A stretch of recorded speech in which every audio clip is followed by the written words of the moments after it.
and welcome to episode 147 of the Talking Wednesday podcast.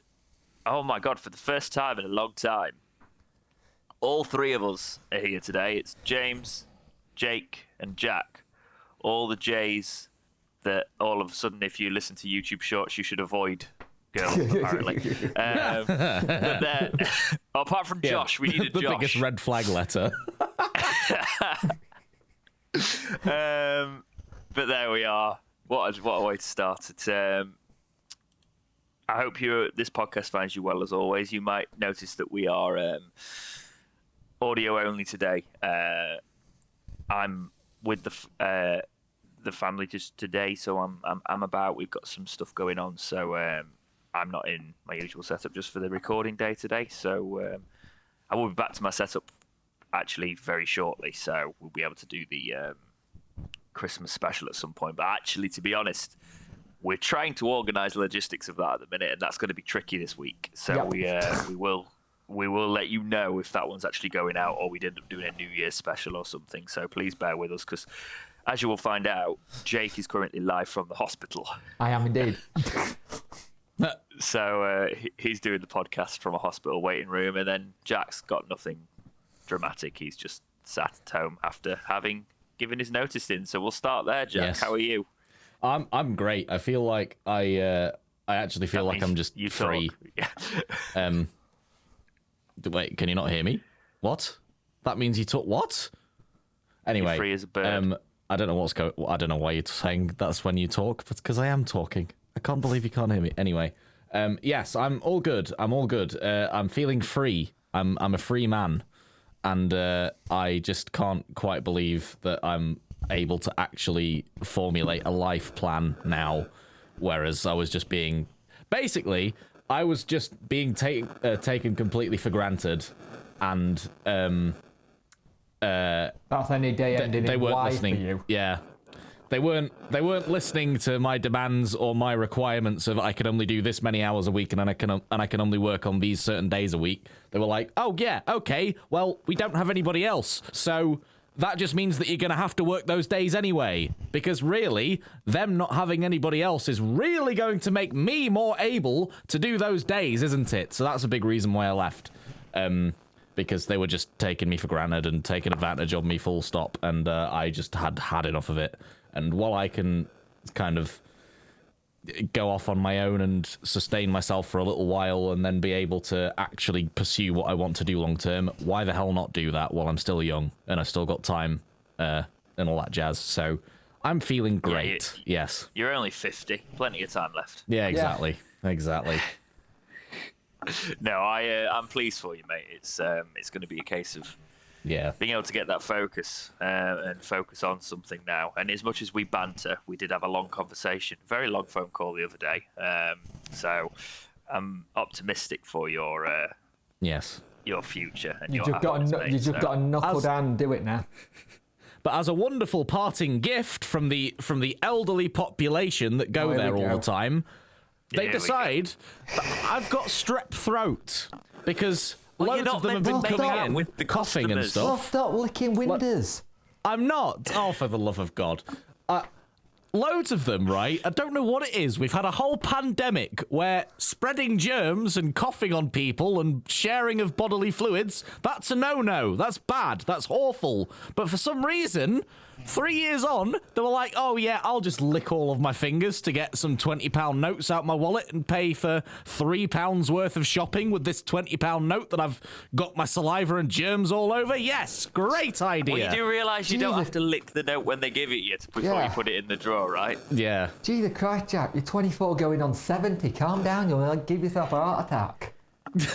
I just realised after the whole thing how gross people were. So now I just always carry a portable hand sanitizer because I'm not. It's not even a case of. It's actually not even the case of how gross people are. It's a case of like, because I don't want to say that, because it's a case of like, people if just I shake forget someone's hand or something, I don't want them to think I'm dirty. It's not that. It's the fact that they've touched a handle that's touched somewhere else. And yes, I have become a bit of a germaphobe since. I'm not crazy about it, but it's a case of like, I just always have hand sanitizer especially because I've got a beard and I touch my face. Yeah. Right. Yeah. So I picked up one of those like the key fob that you put on the handle to open it, kind of thing. Well, it's just that's why now I'm saying this purely because obviously I meet people from the podcast, I shake hands, high fives, that sort of thing. I don't want you to think if you see me then putting hand sanitizer on later, it's because I think you're dirty. It's not. It's genuinely because he's only doing that if you're a Leeds United fan.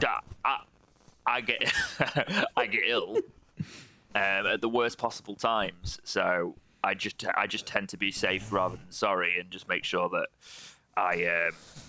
because I randomly do just touch my face because of the beard, as I've said. I just always hand sanitize after I've come in contact with anyone, basically. Yeah. But there we are. It's useful. It is very useful. Maintain hygiene standards, please, guys. Not just because we're not in a pandemic anymore, but just because, like, we've seen how fast stuff spreads.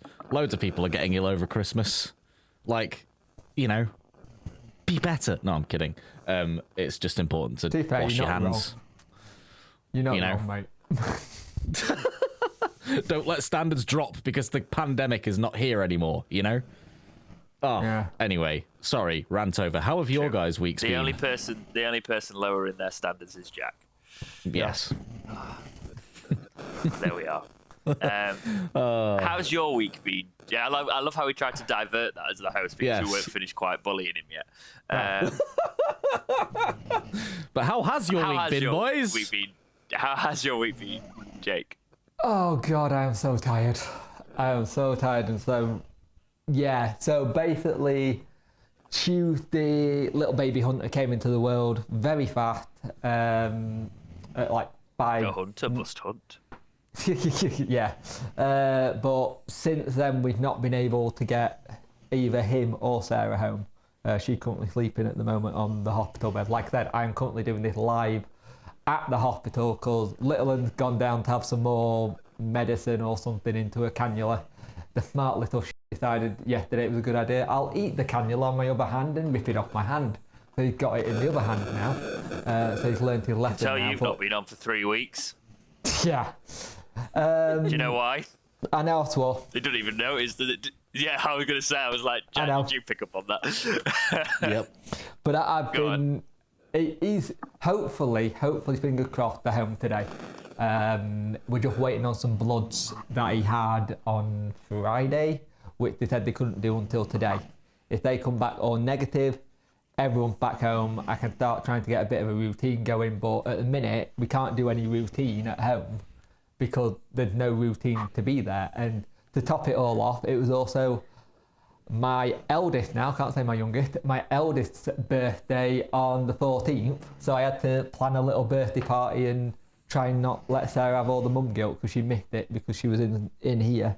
And she was also missed the nativity on the same day. So she's feeling pretty rubbish about herself at the moment. So, but hopefully everything should be back soon.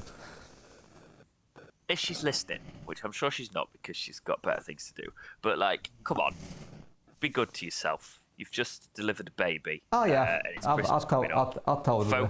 Focus on yourself. Yes, she won't listen to you in this situation though. She won't listen to me either. But no, stop being silly.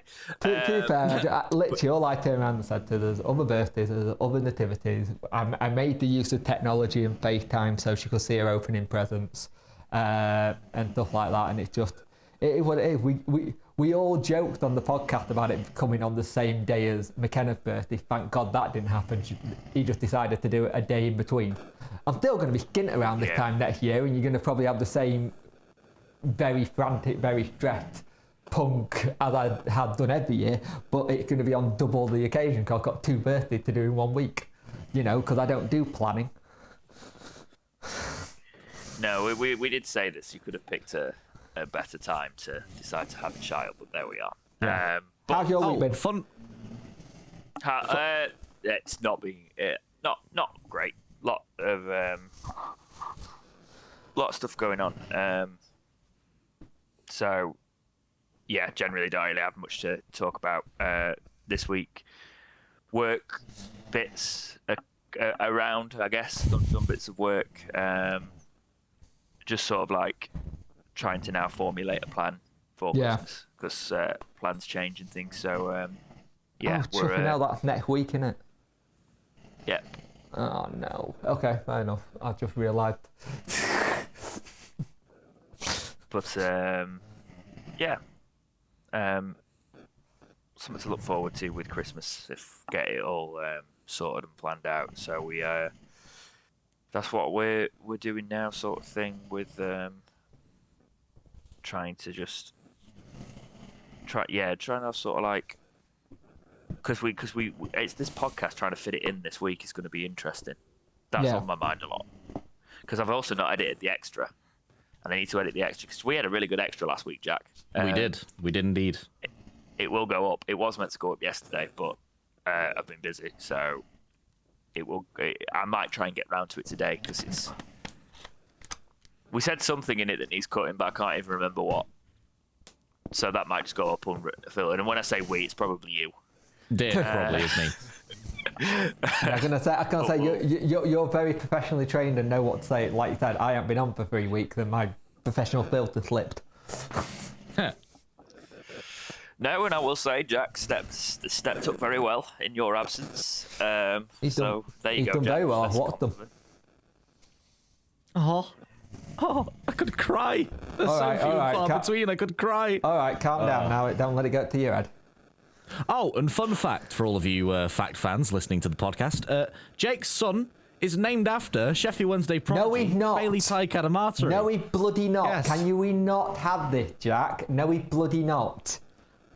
I'll be honest. The first thing I'm just being a voice of the. Sorry. I know, it's the first thing everyone thought of. Bailey's been on the list since about May time. He's got a low threshold for goals because we hadn't seen many in a Wednesday shirt. So, like, by the time he was born, Bailey had 2, and he was like, "That'll do." No, he's not scored after that. It was a very happy coincidence. Bailey Cadamarteri started to get into the team at that point. This is where I offend you massively. You've not double-barreled it. It's a middle name, right? It's a middle name, yeah. Or it's a middle name. Yeah, Good, yeah. Because that would have been where I offended you massively. I'm not double barreling. His first name's Hunter, middle name Bailey. There you go. You don't want to. It's also one of those things. You know, when you eventually have kids, make sure it's a good telling off name. Because if it's got a good solid middle name, once you shout at them and they've got the middle name, they really know they're in trouble. No, that's fair. It's just because with like double-barreled names, like it's a case of all my mates that have double-barreled. Granted, I don't have loads, but it's like medical records and stuff are tricky because they don't always they put just like the first name and think the other one's like a middle name or something, and you just lose records over time if you're not very, very careful specific on it. So. Yeah. Well, the other thing of not having a double-barreled first name is you sound like an adult film star from the noughties or from the late 90s, you know? So that's something to avoid. That's something that you don't really want to have associated with your name. You know, Tammy Lay, something. Oh, God. He started. James, he started. He's not wrong, though. He's not, no. Exactly. I knew you were both thinking it. I was just the one that said it.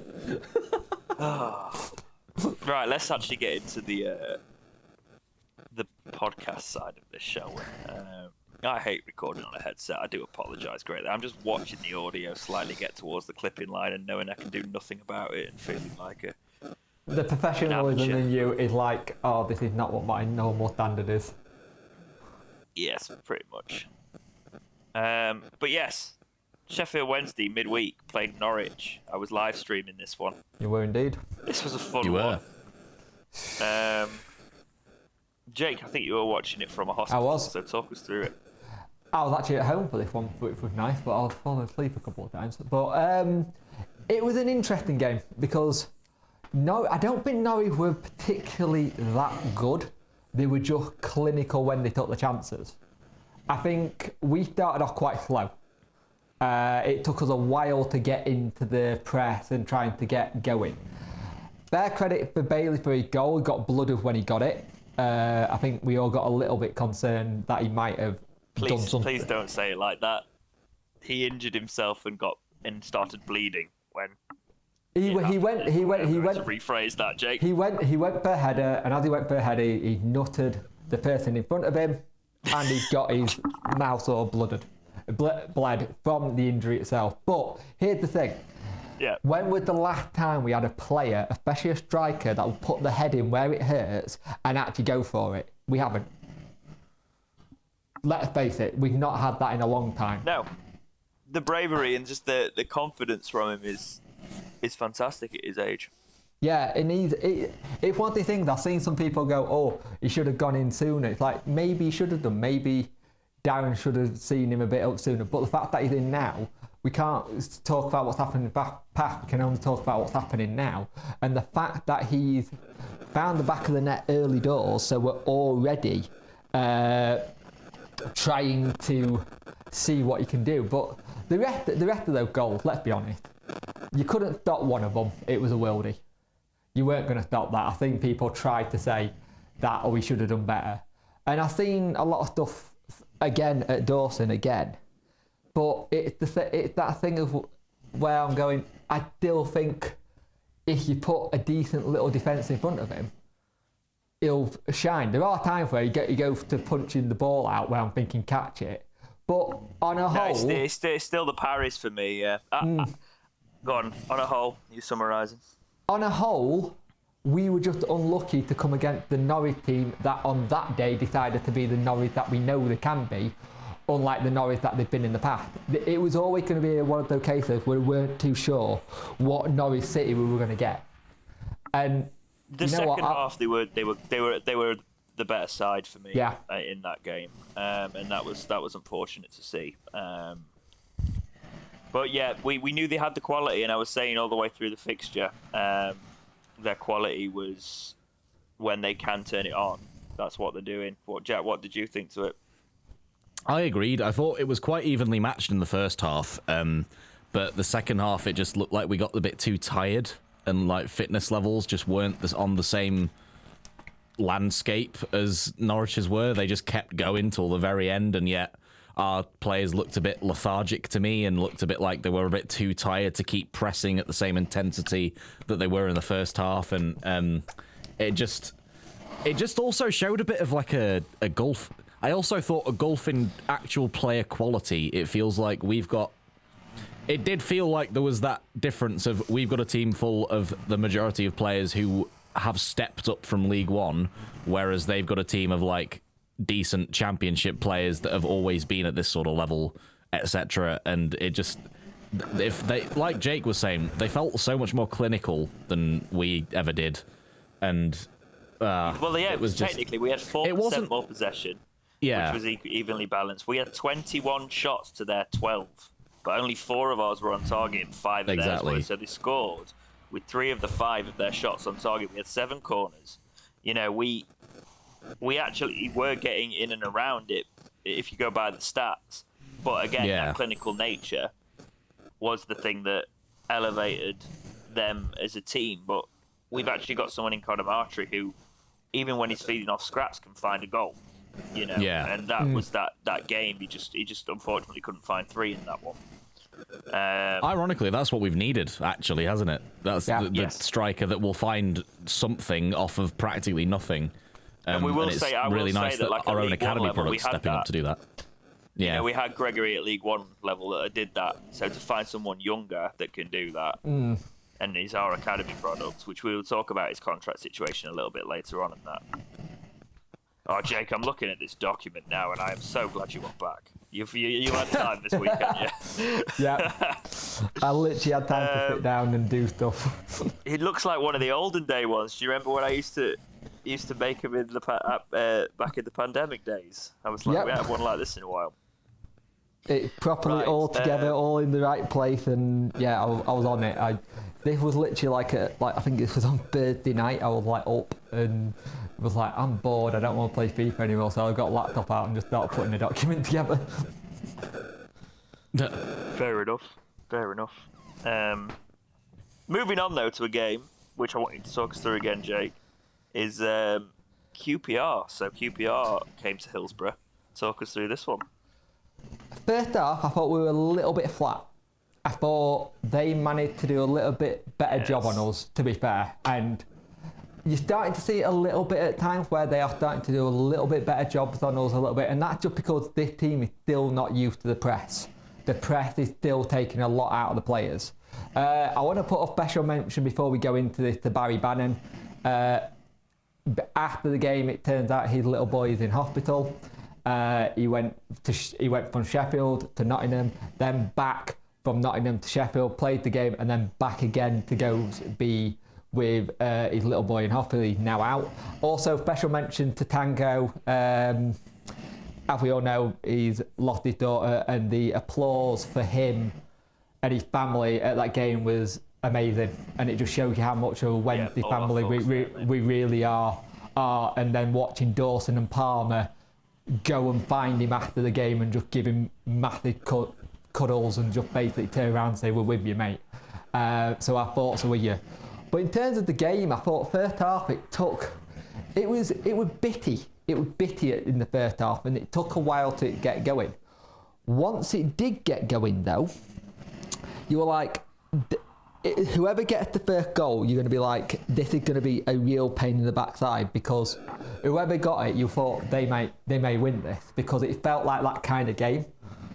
The goal that came in from Cher, which actually eventually was an own goal by Diaby, I think it was unlucky, because before it hit Diaby, it was going nowhere near the goal. It was going. Yeah, it's one of them. It changed the dive. It's one of them that like Dawson looks and goes, "Oh, for God's sake," you know. Yeah. But second half, I don't know what Sasha Lenza said, because we know that Danny doesn't do the team talk. Sasha Lenz, the performance manager, does.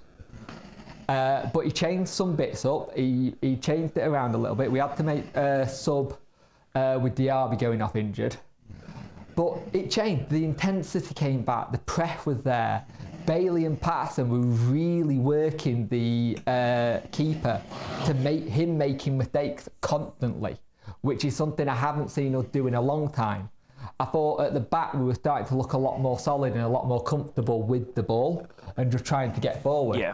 Now, we lose Patterson, which it's now starting to sound like he's broken his foot, apparently, which is not what we want. No, that's not. Yeah, because that's a long one. If I remember correctly, we had something similar last season around this time, which was a foot injury, and we missed that prep, we missed that intensity from him. And at the moment, he's coming into his own in this lineup with how Danny's playing. Apparently, the only silver lining is it's very close to January, I guess. Yeah, we can start getting someone else in. Then Buckley came on. Buckley looked good, but then Buckley got crocked as well. Looks like a season ended that as well, by the way. Yeah, it sounds apparently. Like he's not going to be back till the playoff time, if he's back at all. And we all only know that because his uncle tweeted it. But yeah, pretty much. We kicked up a gear. We did that thing that Wednesday had done since the playoff semi-finals. They just have got this ability to try and claw games back at home and away at the moment. Let's be honest, we've got that. You know, for a while we've not had that no die attitude where we go down and then heads would drop. That's gone. That was there at the start with Sisco, but that's gone. There's a real belief system here, and you need to give credit to the likes of Gasserman, Masaba, Cadamarteri, 3 young players who were busting a gut to try and get something. That goal that Cad scored, I think he slices it, but it doesn't matter. He just went, sod it, I'm going to hit it and hope for the best. Goes in, and then that gets us going. That gets us properly up and running. Honestly, the confidence to take that first time as well. I think it was the first time. Yeah, it was. It was. That is what just an 18-year-old having that confidence on the ball in a you know, like, there's a big expectations with Sheffield Wednesday. There always has been, and he knows that. But he's playing like he's in the academy in terms of his confidence, which is fantastic, right? And that you 3 goals want to keep now, that there, and that finish shows that. Yeah, 3 goals in 5, in it. Yeah, 3 goals in 5, so it's showing a really good quality. And then for the winner, Bannon's determination after that first cross going in, which nearly went in, let's be honest, that first little corner he did was very close to going in, to get it back and then recycle it back in, hit the post. And Masava just loves an injury time winner, doesn't he? He just absolutely loves an injury time winner. My voice just broke there, apparently. But the finish and the celebration, and I will say Fletcher was quite unfortunate not to head it in himself. Yeah, Fletcher was good when he came on as well. First game I seen him look really good. Yeah, I actually agree. Yeah, he was in this game. So I do think we'll probably still send him back, but he's because we've. But then again, if Patterson is injured, I could see us keeping him and trying to just for numbers, unless we can really. It depends on Danny Rull, doesn't it? It's Danny Rull sees him as a player that can come on and just do maybe that Patterson job, but I don't know. I don't know. I think he's. To be fair, we don't know what a Danny Rull player looks like. That's what I'm looking forward to with January. Yeah. Yeah, same. It's exciting, isn't it? I've got a feeling like we're going to have a busy January. I don't think it's going to be a quiet one. It's going to be a very, very busy window for us, I think. Yeah, I think we're going to be a lot of outgoings and stuff. But what did you think about the QPR game, Jack? I mean, Jake's mostly covered what I thought, really. I did think that something clearly must have been said to really put a rocket up their backsides at half-time, because the tempo seemed to be so much higher in the second half than it did the first half. But then I believe it was quite a similar lineup to the Norwich game, wasn't it? So I wonder if like legs were playing a part into why they were a bit flat in the beginning of it. But yeah, I just thought it's really nice, especially when a player starts shushing the home crowd. Done it like twice that now. chair was, and it's happened twice. There's been 2 opponents now that have shushed us, and we've gone on to beat them. And it's just really satisfying. It's like I was saying on the last episode, James, that like I'm that sort of person. If someone gives me stick, then I'm definitely going to beat them at whatever it is that they're putting me down for. And I love that that Sheffield Wednesday is adopting that energy too this season. It's like everybody's counting us out, but no. Focus on yourselves. Like we're only. What is it? Is it 4 points behind QPR now? 6. 6. 6 off. No, it was 6 off safety, but QPR. 6 off safety, but yeah. So, I just think people need to stop underestimating us, because this is a different Sheffield Wednesday to the one that started the season. I want them to keep underestimating us. Yeah. Because the thing is, QPR fans afterwards still saying, "Oh well, enjoy League One and stuff like that." Don't realise that our form is the same as theirs, and actually, you'd say it's slightly better because they've had win, draw, loss. We had draw, win, loss, draw. So it's like we had the 2 wins and blip and bounce back. I will say this. I would start Gasserman, but here's the thing. I've seen people say, "Yeah, who are you going to have to come off the bench?" We've already got the person to come off the bench, Joey Poofy. Well, he's already training with the first. Well, maybe team. we could bring Gasserman on as well. Yeah. Yeah, shut up. But if he's starting to look like he needs to start games, because he's starting to get into that thing. But I understand people going, who are we going to bring off the bench because he's been crucial? Well, I say you just promote Joey Poofy to it. He doesn't have to be registered. He's an under-18, like like Bailey. Do you know what? I know this is weird for a podcast because we're meant to have opinions and stuff like that, but you know what? Whatever Danny Rull wants to do, I'm cool. Yep. I'm in that situation at the minute. Like, if he says he wants to do this, that's fine. And I've not been like that with a manager for a very long time. And for probably ever, actually, which is weird. He's come in and just transformed everything. It's really nice as terrible, well, though, and if anyone's listening, Danny Rull's terrible, Bailey Cadamarteri's terrible. Everybody can just keep doing their own thing, right? Yeah. Don't have a look at us. Don't pay attention to our form or our results or our play style or our players. Go away. No. But yeah, QPR have a look at the ones that we probably need to get rid of. Yes, have a look at those to your heart's content, but not Bailey or the manager or the coaching staff. No, they're all terrible. They're all terrible. Also, can I just say something? How nice is it to see a coaching setup celebrate every time we get a winner, like they do? Yeah. Well, we are. The thing is, though, you've got to be careful, and this is the thing I am saying. Like, okay, I'm not saying this because teams will start to not underestimate us, Yeah. but because teams had written us off, right? The underestimation of the teams above us, right? Where they think, oh well, if we play Wednesday, we'll be fine because they're really struggling. The momentum that we will build off our form. That's dangerous. That's almost like we're gathering the promotion momentum again. And I'll talk about that a little bit more when we talk about the table after the championship review. But we will move into the championship review because a lot of fixtures this week. The midweek games went as follows: Blackburn Rovers 2, Bristol City 1, Stoke City 1, Swansea 1, Huddersfield 1, Preston 3. Not great that for them. Leicester 3, Millwall 2, Coventry 1, Southampton 1. QPR 0, Plymouth 0. Watford 1, Ipswich 2. Ipswich keeping the pressure on.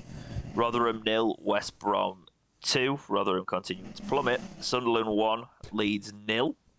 Not a great one for Leeds, that. Cardiff 0, Birmingham 1. Norwich 3, Wednesday 1. Middlesbrough 1, Hull City 2. And then we move on to the weekend's fixtures where it was Ipswich 2, Norwich 2. Obviously a derby there. Preston 1, Watford 5. So after Preston obviously go off a 3-1 win, they again then get done 5-1. Bristol City 1, Sunderland 0 after Sunderland had beat Leeds. This is this league, man, it's mental. Millwall 1, Huddersfield 1. Hull City 3, Cardiff 0. West Brom 1, Stoke 1. Swansea 1, Middlesbrough 2. Leeds 1, Coventry 1. Wednesday 2, QPR 1. Southampton 4, Blackburn Rovers 0, red card in that. Plymouth 3, Rotherham 2, red card in that. 96-minute winner for Plymouth as well, which was very much appreciated. I think Rotherham. It's difficult to say without potentially triggering a fan base, but they are 13 points, and there's no sign of resurgence from them. And they've just got Richardson in, Len Richardson was at Wigan, so it'll be interesting to see what happens. It's going to take them. They're going to need to find that new manager bounce and just get some momentum there, because that leaves the table as follows: Leicester City are at the top with 52 points, but joint points. Granted, they've got a game more played.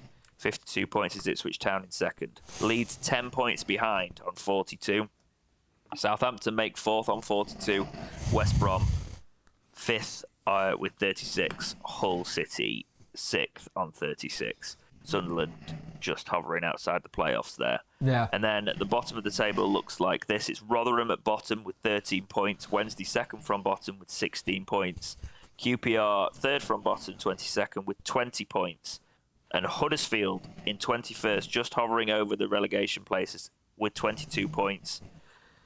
The same goes for Millwall, who are also on 22 points, the place above. And then Stoke above them are on 23 points. So that puts two teams within 6 points of Wednesday that would mean safety. 1 point is 7 points away. One team is 7 points away. Here's the thing I want to talk about their form, though, right? Because Wednesday and QPR's form is interesting. So Rotherham's form is bottom of the table form, which is why I'm saying I'm concerned about them, because it's loss, draw, loss, loss, loss. Okay, that's relegation form, isn't it? Especially when you've got so little points after 22 games played. However, the resurgence for QPR and Wednesday looks a little bit more likely, because it's draw, win, win, draw, win for Wednesday, and win, win, win, draw, loss for QPR. Now, if they don't bounce back next game, then QPR could be in trouble. But here's the thing: Huddersfield 6 points away from Wednesday, 2 points away from QPR. Win, draw, draw, loss, draw. We're seeing the Darren Moore draws go into effect for Huddersfield. That is a problem for them, because Darren Moore draws aren't going to be enough, because teams underneath them are getting wins as well. Millwall is even worse. Loss, draw, loss, loss, draw. They're the other ones on 22 points. So Millwall are starting to fall. Look at how many new managers are down there as well. Let's also just remember, we've had two new managers. Rotherham just had a new manager. QPR just had a new manager. Huddersfield new manager. Millwall new manager. Stoke about to get a new manager. Swansea about to get a new manager. They're all looking for that new manager bounce, where it looks like QPR and Wednesday the only ones who seem to have got it so far. And also, don't rule out Birmingham in that, because Birmingham aren't looking great. And if they get battered tonight by Leicester in the Rooney Bardi derby, there could be a slight issue. Yeah, Birmingham's form's all right though. It's win, loss, draw, loss, win. So it's not as bad as some of the other teams around it. But then you've got Stoke, who were the team on 23 points. Loss, draw, draw. Right. So I would actually argue that we don't have a new manager bounce under Danny Rule, because we didn't come in and he didn't start getting results immediately. He changed performances. Now what we're actually having is less of a bounce, which is actually what you kind of want. We're having a team with an identity. And one thing I said when he came in is, do we need a firefighter other than someone who's going to build, because we'll be able to do it in time? It was very, very close. And it's still touch and go, because we needed points earlier on. However, if he can keep this level of consistency and we can keep that form, you know, probably getting 9 points from every 5 games, as we've been doing, you know, that's more likely that Wednesday are gonna, if he can keep that up, we'll stay up, you know. Yeah. But that's tricky. It's tricky to do, but it's coming into that end of it, which is I'm just enjoying it. I'll say let's see where we are at the end of January, because it'll say a lot just because of what we've done in the transfer window as well, and we'll know who gone back, who come in, who potentially left. You know what? They're putting a fight together, and that's all we ever asked for. All we ever asked is that they show it on the pitch, and they started doing that again now. It's very true. Let's move into the news. So, top story, Bailey Cadamarteri signs new Owls deal. This is from the Wednesday website. Owls striker Bailey Cadamarteri has signed a new contract with Sheffield Wednesday.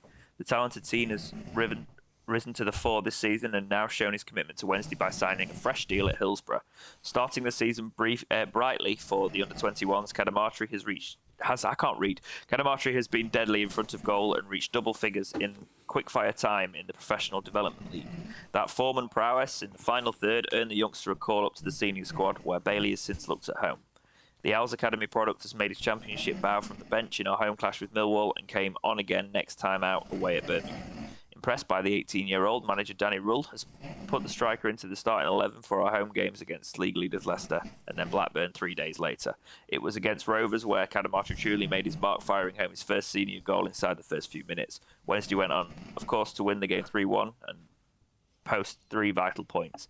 Cadamarteri has been at Hillsborough since joining as an under-9, signed his first professional contract with Wednesday in the summer of 2022, after 2 fine years completing his scholarship with the under-18s. The burgeoning forward has made 6 appearances for the Owls in total, 5 of which have been under Rule in the current campaign, including another starting spot in our 1-0 win over Stoke on Saturday to keep up the good work Bailey. And since then, obviously, he's notched another 2 goals. Yep. Now, they were very secretive about the deal, but Joe Cran's done some digging, and it's a 4.5-year deal, boys. 4.5. Deal. Absolutely. It's a good deal, and I believe there's an option of an extra year as well. Just the absolute great business all around. A player with, we were saying it, Jack, weren't we, a week ago or something, where we were like, if he's got his head screwed on, he knows where it is. And for the first time, we've seen an academy player with his head screwed on by the looks of it. So I'm going to go to you, Jack, first on this one, because what we were talking about last week. So go for it. I mean, I can't believe that it's taken us all this way until now to start doing this with our young players that look like they've got promise, rather than letting them go on freeze to Celtic or, you know, get snapped up by a Belgian team to then go to Leicester so that we didn't have to get paid compensation in a little loophole like that. Yes, great. We finally learned that the administration, I'll call them, if as I did last week, has finally learned something. Yes. And it this can only add to his value as well. So there can't be any teams coming in for him to try and get him for absolute pennies and then sell him on for big bucks later on down the line. They'll have to pay us reasonably a good reasonable amount of bucks, so to speak, to get him if they did want him. And he's looking like he's potentially going to be quite a valuable player going forwards, with if his current form's anything to show for it. So I am just really excited, to be honest. I'm just really excited that he's actually committed long term as well. Cadamarteri, though, is just like, I want to give Oh, you got as much. If you want to say the other side of it, you've got to give credit where it's due. Yeah. And everything I've seen in the last month from Chansiri, I have to give him credit for. Yeah. Even if I'm not fully believing that there's the redeemability there, you have to give credit where it's due, Jake. It's that whole thing where you've got the situation where I'm in the same boat as, like, with everything that's happened. Yes, a lot of the start is due to what happened in the summer and stuff, but he kept his gob shut. We haven't seen any statement. He's backing raw with who he wants behind the scenes in terms of coaching staff. Now you've seen him, Danny gone, this is a player, this is who I want to stay in this team. We need him on a long-term deal, like, now. Get it done now, because the player wants to stay here. I want him to stay here. He's playing first-team football. He's been here since the age of 9. Why don't we just carry this on? Now, here's the thing. It's interesting because I think it shows a big dynamic switch in how things are getting talked about potentially behind the scenes with Danny and Chansiri. It seems like Chansiri kind of had to go back a bit and just be like, yeah, I was in the wrong. I'm going to just let Danny do what he's doing because he understands it. The fact that Danny's turned around and seen what the talent is in Cadamarteri, which we've all seen the talent been there for a good couple of years. I think there were so many times last season we were saying, why don't we just call him up to play in League One? Kind of thing, just to get him some game time. And the fact that he's come into men's football, not academy games, and just gone to it like he never ever not played the men's game at all, like he's a natural of it, says a lot about what Danny's doing with him, and it's credit to the coaching staff for giving him that belief. But also, I think this is the one thing that we got, which is a little bit the key in that backroom staff, is Thompson. Thompson already knows these youngsters, so they'll be able to slot in straight away.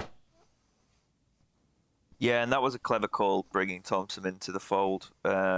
So, especially with his working with those youngsters and being able to make use of it. I just think Danny's just got big brain thinking, you know, with everything he seems to do in terms of that. And Bailey Cadamarteri actually becoming, because we talk about a striker that needs to score. We talk about bringing a striker in January, and I still think we probably will to push him. But like, Cadamarteri can keep on this record, like get him even better service sort of thing. But the forwards, to be honest, under Xisco and probably our recruitment strategy, I don't think Xisco probably had too much of a hand in these ones because they didn't seem like Xisco signings. They seemed like recruitment. They seemed like a Matthias sort of signing.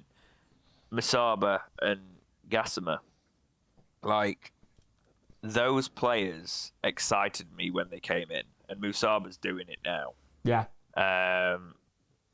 So Deji's a front line of like Bailey, Gassama, and Musaba. Just like there's so much potential there because they're all young. Yeah. You know, in an oppressing system, they are the right sort of players for Danny Rull, I think. So I do think we'll need the strike. You can't rely on a young lad to save your season. No, right? you'll need to bring someone in.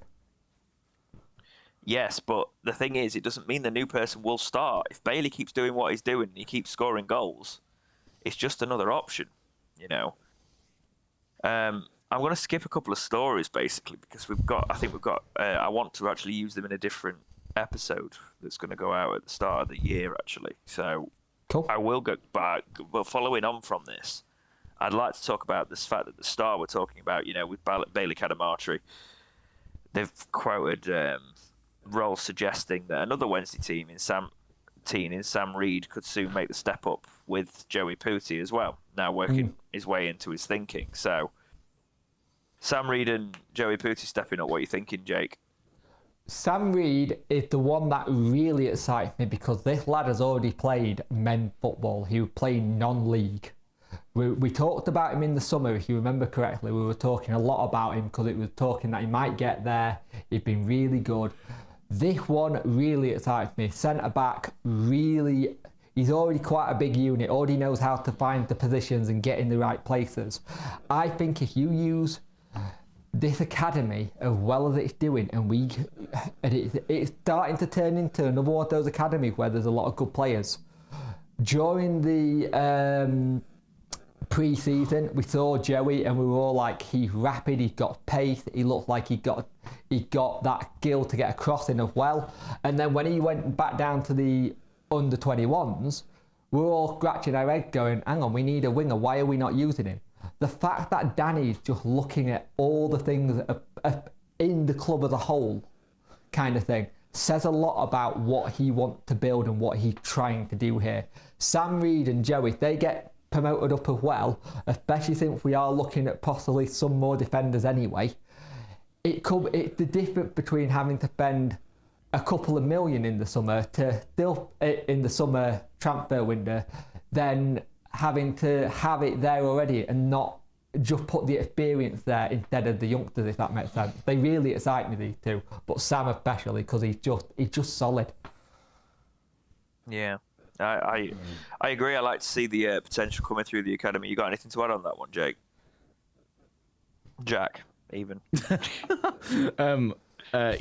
Basically, he's just young, energetic, and at an early age, he's already played in men's football, so he's already had lumps kicked out of him, and I think that's the biggest difference that between academy football and men's football, that a lot of youngsters often are shown to not be as good as maybe they were thought to be because they can't cope with the physicality of it. But with this lad who's previously played at that level anyway, that, you know, with getting lumps kicked out of him and having to deal with big burly blokes rattling into him and all sorts, I think he offers a lot more energy at the back as well. He just offers a lot more we've got a very senior back line, and it's nice to bring that average age down a bit. Yes, we've got Bernard and Famuo, but that's just about it in terms of the youthful players at the back that we have at our disposal. And Diaby's it's just only nice 26. to have... Oh, yeah. But even so, I'm telling you, it's do just you nice want to know have... what would be bigger than most signings for me? We're talking about academy players coming through, but you've just sparked something in my brain. Bernard signing a contract. Yep. Apparently, because he's out of contract in the summer, isn't he? Yeah. Apparently, there is some talks that they are wanting to get that done soon. I would worry if he doesn't.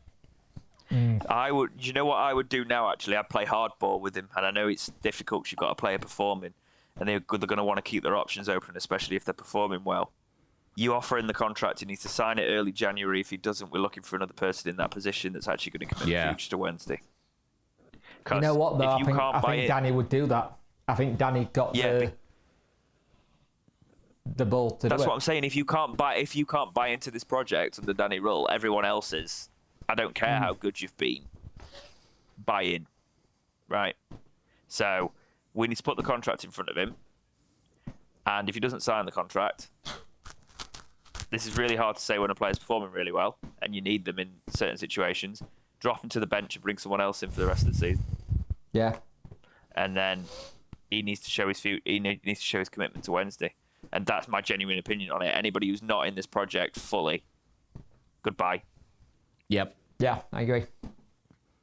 And I might sound harsh there because he's obviously not shown any inclination that he might not want to sign a contract and something like that.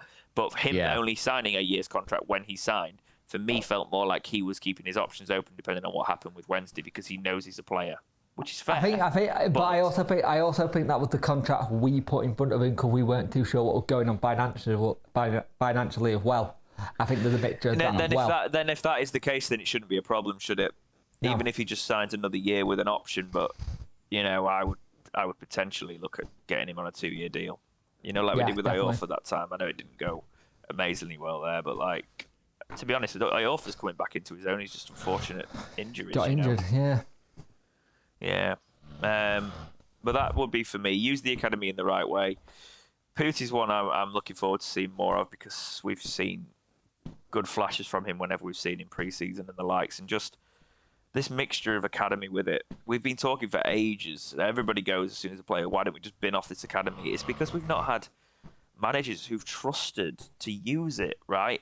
And I think the German system's a little bit different like that. The reason Germany have always had a good national side is the German teams use their academy as well. Yeah.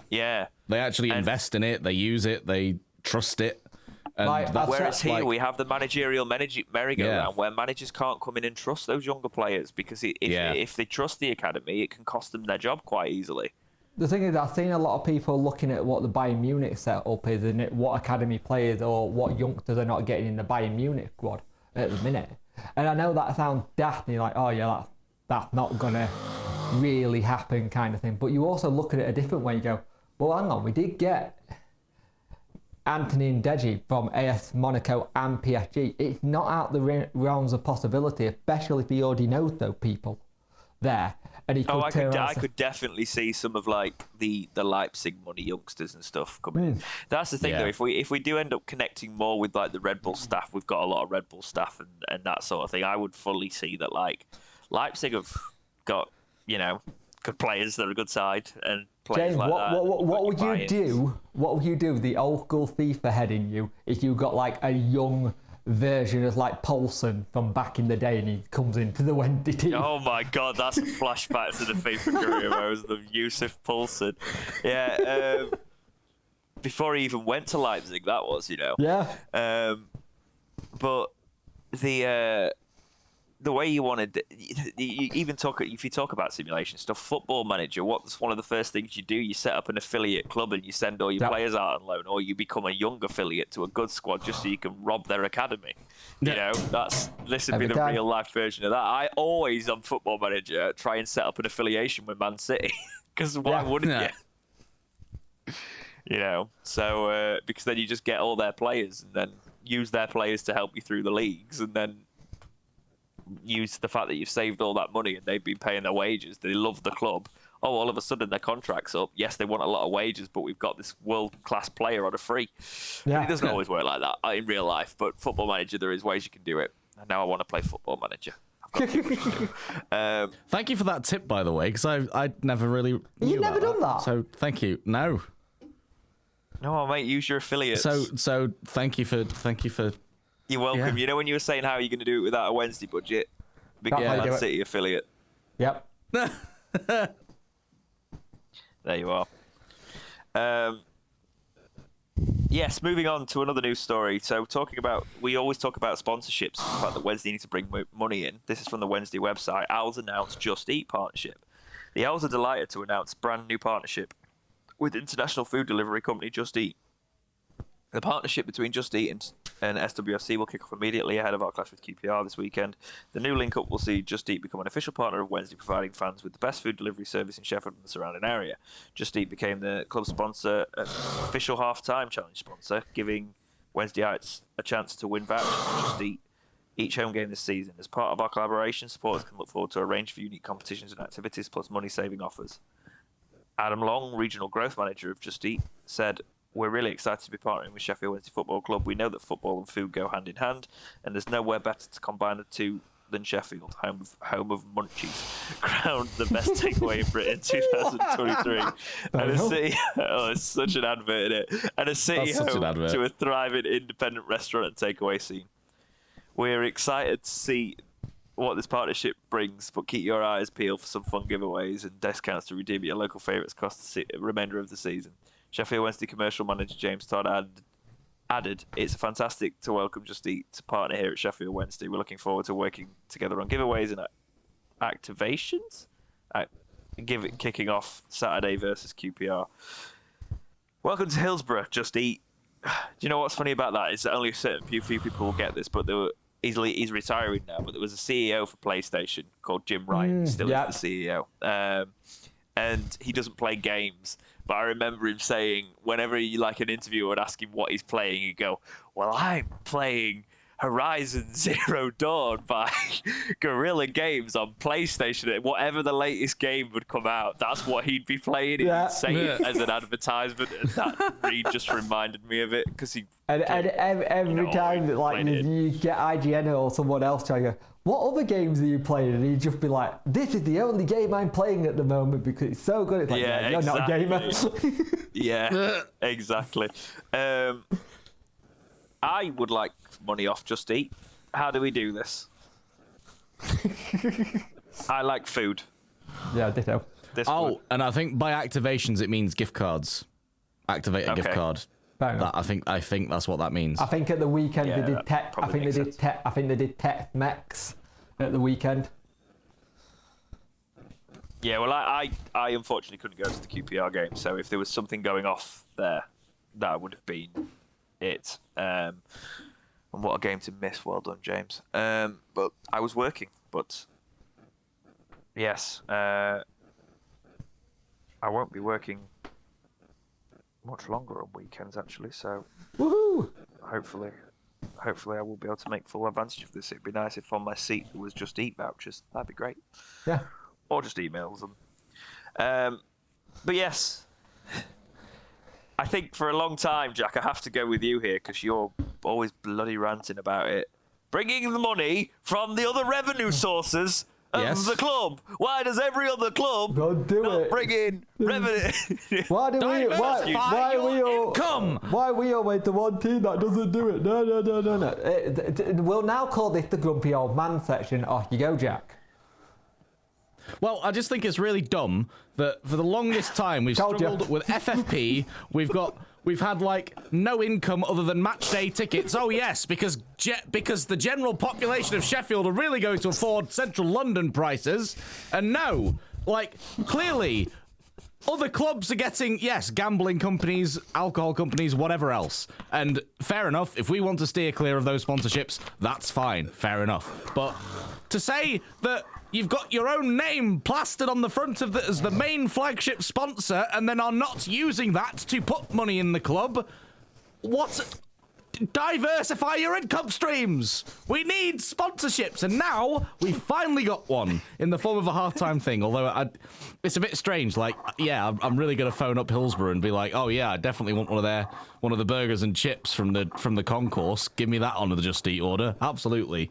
That's probably not how it's working. Jack, you cannot be happy. That's not how it works, Jack. That's not how it works, Jack. But I just, like, if it means that we have to have a Just Eat thing plastered all over a section of seating on the lower tier of again, the that's not how it works. Again, that's not how it works, Jack. Oh my God, you just rant for the sake of it sometimes, don't you, lad? Jack, no, but Jack, do you remember when we had Pucker Pies? Right, Jack. When we had Pucker Pies on those sections of seats. We need it's not that kind of sponsorship. It's one of those partnership things where they will have a section where it'll have an ad on, say, the electric board as it goes through. They'll be on the advertising board because they're a partner, like everybody else is. Ah, right. Yes. Okay. I can't believe we had to explain this to him. Just eat pair with other football clubs, Jack. It's like the little thing with the ball and the little car we had and stuff. Other clubs do that sort of thing as well. It's a case of it's just another way for the club to bring some money in with a partnership because there'll be whatever we get through the club. I can't believe you're having to explain this. What did you say? Well, there we go. I can't believe you had to explain it to him. But also, it's okay. No, it's okay. We're here to learn. Not everybody learns. It's good to have somebody who doesn't know because then people who are listening might not know as well. Okay, story time, children. There we go. We've got another sponsorship. Hooray. Well, no, it is good, Jack, because all the reason this is what you want to do, Jack. You want to bring it... Right, I'm going to explain it to you in terms you will understand for your generation, your age. Oh, here we go. We're only 4 years apart, but there we go. You know when you have an affiliate link, if you've got a sponsor, so you get a percentage of stuff? Yep. That's going to be part of this as well, I would assume. So you will get money directly. So if you get a brand deal, you would get that up front. This is how I assume the structure would work. I'm not 100%. They'll have the money in first, and then they will have whatever is tied to the club that makes the money. They should get a cut of that back as well, hopefully. So it's good money in terms of that. Okay. I'm confident about the Cardiff game, which is what concerns me. Actually, Jack. I'm just in a mindset of taking it game by game, and Danny said that himself. That's all we need to do at the moment is just focus on the next game. And I just think we need to focus on ourselves more than the opposition, because that's everybody thought. Lots of people thought that we wouldn't get much out of a lot of the games we picked up 3 points from, and that we have done so because we've focused on our own game and focused on ourselves and not been worrying about how others' form was, how others' teams are set up, the value of their squad, all that stuff. We've just been focusing on our own preparation and our own sheer willpower and determination to get the 3 points. And that's how we've got the results under Danny so far for the most part. And I just think we need to keep doing the same, regardless of who it is. Because we've got Coventry on Boxing Day, we just need to not give them Christmas off. And I know that's hard, but because I think he'll want to, because he's probably that nice guy sort of thing. But where we are, let's focus. Let's hope they give Coventry get Christmas off. Their home record is 18 points. Their away record is 9 points. So it's a case of, if we can turn up to Coventry, they're at home, they haven't had to travel, we've been working really hard, they've taken it a little bit easier. Boxing Day, we go for them. They're not as good as they were last season, nowhere near. But they're still a half decent side. So we just need to turn up. But yes, Precisely. boys, that's all I've got for this week's episode of the Talking Wednesday podcast. It's been good to have us all three together. We'll try and sort all the Christmas stuff out this week, I guess, because I hate where Christmas has fallen this year. It's just so annoying to sort out. But yes, Jack, we'll go to you first. Anything to add before we wrap up? No, nothing from me. Just keep safe. Have a nice Christmas.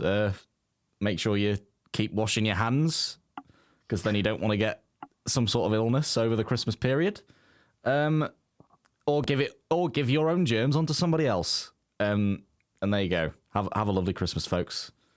And Jake, yes, fair enough. I just want to say, I echo all the things that the boys have just said there about Christmas, but also, if you are on your own this Christmas, you are equally as valid. My love is with you. I will try my best to get something out on Christmas Day, especially for those people in those situations. However, if we don't, go watch our one from last year. It was a laugh, but I will do my utmost. We've got a lot on this week, but I always try and make it so somebody's got something around Christmas, because you never know people's situations.